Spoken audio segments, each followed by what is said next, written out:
Let's see this question.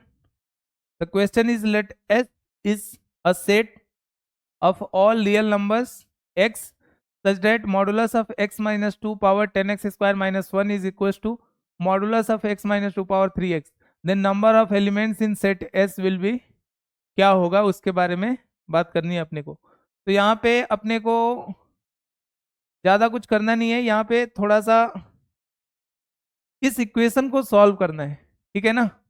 तो दो चीजें यहाँ पे अपने को देखने को मिलेंगी, एक्सपोनेंशियल एंड क्वाड्रेटिक इक्वेशन. इन दोनों को अपने को सॉल्व करना है. तो सॉल्व करते हैं.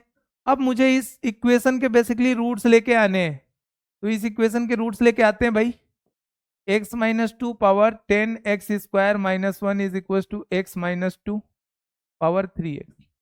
एक तो भैया इसके बारे में इन दोनों को बराबर करना है तो कुछ अलग अलग तरीके से सोचना पड़ेगा. अगर मैं पहले वाले केस में x इक्वल टू 2 ले लूं, 2 क्यों ले रहा हूं, क्योंकि बेस क्या हो जा रहा है, 0 हो जा रहा है. तो अगर मैं x इक्वल टू 2 ले लूं तो ये क्या आएगा, 0 power something non zero is equal to 0 power something non zero. और इस वजह से ये क्या हो जाएगा, दोनों 1 के बराबर, दोनों बराबर हो जाएंगे. तो x इक्वल टू 2 अपने सोल्यूशन में आएगा. ठीक है. उसके बाद से अब मैं अगर इन दोनों को 1 के बराबर कर दूं, मतलब मॉडुलस ऑफ x माइनस 2, अगर 1 हो जाए तो 1 के पावर में कुछ आ रहा है तो 1 ही होता है.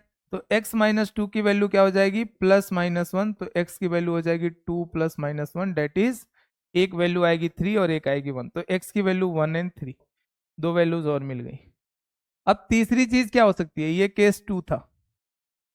अब तीसरी चीज हो सकती है कि अगर मैं इसको एक साथ स्विच करके ले जाऊं, केस 3, इसको मैं ऐसा भी लिख सकता हूं कि x माइनस 2 का whole square, sorry x minus 2 modulus 10x square minus 1 minus 3x that will be equal to 1. तो इसको 0 होना पड़ेगा.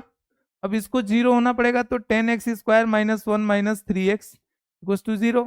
तो यहां से x की वैल्यू आ जाएगी, मतलब 10x स्क्वायर एक क्वाड्रेटिक इक्वेशन है, minus 3x minus 1 equal to 0. तो यहां से x की वैल्यू आ जाएगी 3 plus minus under root B square, मतलब 9 और प्लस 40 अपॉन 20. तो x की वैल्यू आ जाएगी 3 प्लस 7 मतलब 10/20 एंड 3 माइनस 7 माइनस 4/20. तो ये हो गया 1/2 और ये हो गया माइनस 1/5. तो दो वैल्यूज यहाँ भी मिली, दो यहाँ भी मिली और एक यहाँ भी मिली. तो जो भी पॉसिबल चीजें थी, पॉसिबल केसेस थे, उनको हमने डिस्कस किया. तो x की डिफरेंट 5 वैल्यूज मिली. तो इस सेट में टोटल कितने एलिमेंट्स आएंगे, सिंस इसी इक्वेशन के रूट्स आने हैं तो टोटल 5 एलिमेंट्स ऐसे आएंगे जो इन दोनों को आपस में बराबर कर रहे हो. तो इस क्वेश्चन का जो फाइनल आंसर हो जाएगा वो क्या हो जाएगा, 5.